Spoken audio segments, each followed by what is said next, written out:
ఇక హెలికాప్టర్ ప్రమాదానికి గురైన ఇరాన్ అధ్యక్షుడు రైసీ మృతి చెందాడు. ఇరాన్ బలగాలు ప్రమాదానికి గురైన హెలికాప్టర్ను గుర్తించాయి. తర్వాత రైసీ కోసం గాలించాయి. కానీ ఆయన ప్రాణాలతో లేనట్లు ప్రకటించారు. రైసీతో పాటు విదేశాంగ మంత్రి కూడా మృతి చెందారు. సుమారు 20 గంటలకు పైగా గాలించిన తర్వాత రైసీ మృతి చెందారని ప్రకటించారు.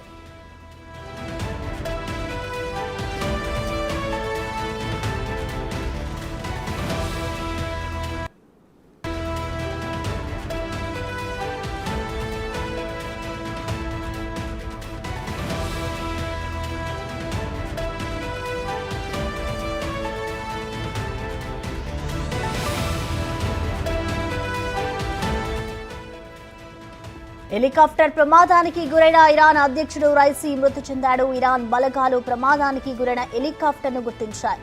తర్వాత రైసీ కోసం గాలించాయి. కానీ ఆయన ప్రాణాలతో లేనట్లు ప్రకటించారు. రైసీతో పాటు విదేశాంగ మంత్రి కూడా మృతి చెందారు. సుమారు 20 గంటలకు పైగా గాలించిన తర్వాత రైసీ మృతి చెందారని ప్రకటించారు.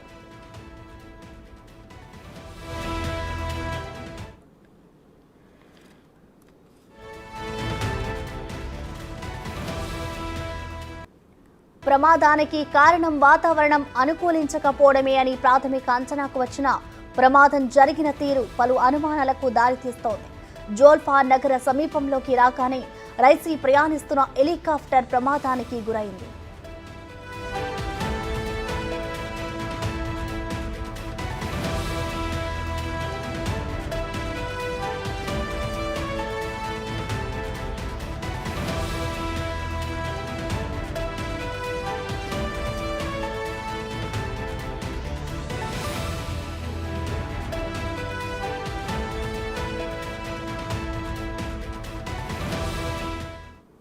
హెలికాప్టర్ ప్రమాదానికి గురైన ఇరాన్ అధ్యక్షుడు రైసీ మృతి చెందాడు. ఇరాన్ బలగాలు ప్రమాదానికి గురైన హెలికాప్టర్ని గుర్తించాయి. తర్వాత రైసీ కోసం గాలించాయి. కానీ ఆయన ప్రాణాలతో లేనట్లుగా ప్రకటించారు. ఇక దీనికి సంబంధించిన మరింత సమాచారం మా ప్రతినిధి శివ అందిస్తారు. శివ, చెప్పండి. దాదాపు 20 గంటలు గాలించిన అనంతరం ఇరాన్ అధ్యక్షుడు రైసీ మృతి చెందినట్లుగా కూడా తెలుస్తోంది. దీనికి సంబంధించిన డీటెయిల్స్ ఏంటి శివ? దీన్ని ఎలా చూడాలంటారు?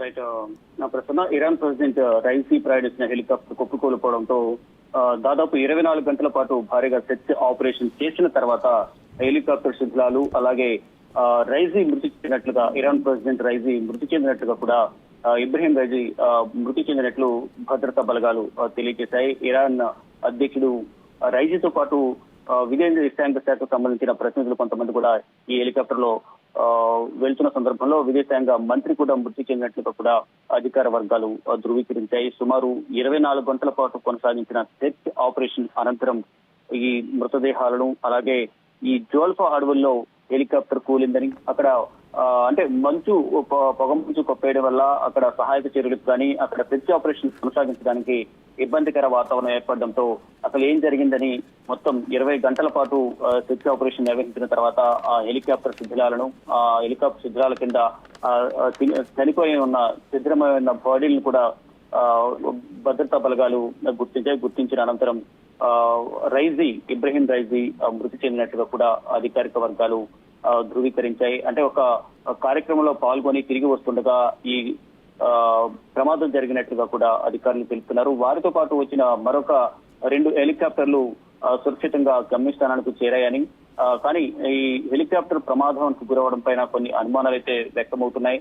అంటే అక్కడ ఏదైతే కూలిపోయిన హెలికాప్టర్ ప్రయాణిస్తున్న 2 వ్యక్తులతో మాట్లాడిన తర్వాత ఇరాన్ అధికారులు క్రాష్ సైట్ కోసం 22 కిలోమీటర్ల దూరంలో ఉన్న అడవుల్లోకి వెళ్లి అక్కడ మొత్తం సెర్చ్ ఆపరేషన్ నిర్వహించిన తర్వాత హెలికాప్టర్ కుప్పకూలినట్లుగా కూడా దీంట్లో ప్రయాణిస్తున్న వారందరూ కూడా మృతి చెందినట్లు వారు గుర్తించారు. అంటే ఇదే మార్గంలో ఈ హెలికాప్టర్ తో పాటు 3 హెలికాప్టర్లు వెళ్తున్నాయి. కానీ దాంట్లో వేరే హెలికాప్టర్ లో రాష్ట్రపతి ప్రయాణిస్తున్న హెలికాప్టర్ మిగతా 2తో సంబంధాలు కోల్పోయినట్లుగా కూడా తెలుపుతున్నారు. ఇక వారు ఈ హెలికాప్టర్ కోసం అన్వేషించడం ప్రారంభించిన తర్వాత హెలికాప్టర్ లో ఉన్న వారిలో ఒకరితో విమాన సిబ్బందితో సంబంధాన్ని, అంటే వారితో మాట్లాడడం కుదరకపోయినప్పటికీ కూడా ఈ సెర్చ్ ఆపరేషన్ నిర్వహించిన తర్వాత ఈ హెలికాప్టర్ డోల్ఫా అడవుల్లో కుప్పకూలిపోవడంతో సెర్చ్ ఆపరేషన్ నిర్వహించిన తర్వాత ఫైనల్ గా ఈ హెలికాప్టర్ ప్రమాదానికి గురైంది, కుప్పకూలిపోయింది అనేది అధికారులు ధృవీకరించారు. అంటే హెలికాప్టర్ కుప్పకూలిన తర్వాత ఎవరికి కూడా అధికారిక సమాచారం అనేది ఇవ్వలేదు. ఎవరికి ఏం జరిగిందనే దానికి మాత్రం ఎవరికి ఎటువంటి సమాచారం ఇవ్వలేదు. అధికారికంగా ధృవీకరించిన తర్వాత మాత్రమే ఈ అడవుల్లో హెలికాప్టర్ శిథిలాలు దొరికిన తర్వాత దాంట్లో ఎవరెవరు ప్రయాణిస్తున్నారు, ఎవరు ప్రాణాలతో ఉన్నారు, ఏంటి అనే దానిపై మొత్తం డీటెయిల్ గా వారు సెర్చ్ ఆపరేషన్ నిర్వహించిన తర్వాత మాత్రమే ఇరాన్ అధ్యక్షుడు ఇబ్రహీం రైజీ మృతి చెందినట్లుగా కూడా ఇరాన్ కు సంబంధించిన రాయబార కార్యాలయం అధికారులందరూ కూడా ప్రకటించారు. హెలికాప్టర్ ప్రమాదంలో చనిపోయినట్లుగా కూడా ఈ ప్రకటన విడుదల చేశారు. రైజీతో పాటు విదేశాంగ శాఖ మంత్రి కూడా ప్రయాణిస్తున్నారు కాబట్టి ఆయన కూడా మృతి చెందినట్లుగా కూడా అధికార వర్గాలు తెలియజేస్తున్నాయి. ప్రసన్న. Thank you Shiva.